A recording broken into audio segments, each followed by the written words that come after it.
దేవుని నామానికి మహిమ కలుగును గాక. బైబిల్ గ్రంథంలో రేకాబు, బయానా అనే ఇద్దరు వ్యక్తులు ఉన్నారు. వాళ్ళ యొక్క జీవితం మీకు తెలుసా? వారు ఏం చేశారో పాత నిబంధనలో సమూయేలు 2వ గ్రంథము 4వ అధ్యాయము 9వ వచనంలో స్పష్టంగా కనపడతాది.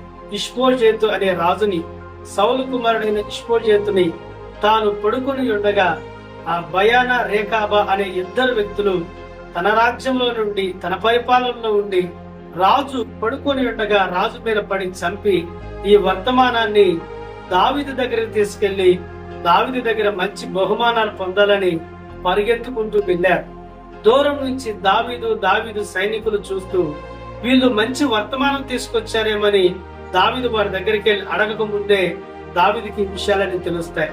రేకాబా, బయానాను చూడగానే సౌలు చనిపోయిన విషయాన్ని లేవి అమాలేకుడు ఒకడు నాకు పరిగెత్తుకుంటూ వచ్చి చెప్పి తనకేదో బహుమానం ఇస్తాననుకున్నాడు. అభిషేకించబడిన వాడిని చంపిన తనని చంపినట్లుగానే నిర్దోషిని చంపిన మిమ్మల్ని కూడా నేను వదిలిపెడతానా? ఇష్బోషెతు పడుకొని ఉండగా తన దగ్గరికి వెళ్లి తన ఇంటిలోకి మారువేషం వేసుకొని వెళ్లి గోధుమలు ఇవ్వటానికి వెళ్లి మీరు అతన్ని చంపి వచ్చారు, మిమ్మల్ని కూడా చంపుతానని చెప్పినప్పుడు వెంటనే తన దగ్గర ఉన్న సైనికులు వచ్చి రేకాబా, బయానాని వాళ్ళు చంపి వారి యొక్క కాళ్ళకు చోట, వారి యొక్క చేతులకు చోట, వారి యొక్క మొండాలు వేలాడదీసినట్లుగా మనం బైబిల్లో చూడగలం. వీరిద్దరి నుంచి మనం నేర్చుకోదగిన మంచి పాఠం ఏంటంటే, మనుషులను సంతోష పెట్టడానికి, అధికారులను సంతోష పెట్టడానికి, లేకపోతే ఎవరినో సంతోష పెట్టడానికి, నాయకులను చంపటానికి ప్రయత్నం చేశామా? నాయకులుగా ఉన్నవారి గురించి చెడ్డగా మాట్లాడటానికి ప్రయత్నం చేశామా? నాయకులుగా ఉన్నవారిని త్రోసిపుచ్చి ఎవరి నాయకత్వాన్ని కోరుకుంటూ ఉన్న నాయకుల్ని పోగొట్టుకున్నామంటే బయానా, రేకాబలే మనము కూడా ఎన్నో నష్టాలు అనుభవించవలసి వస్తది.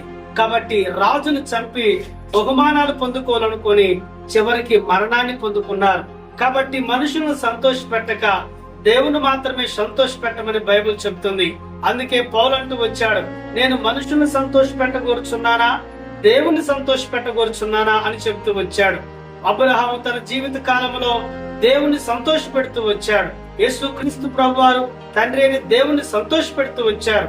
కాబట్టి ఇరుగు పొరుగు వారి కొరకు, ఇంట్లో వారి కొరకు, నాయకులను సంతోష పెట్టడానికి జీవించగా పరలోకమందున్న దేవుని సంతోష పెడదాం.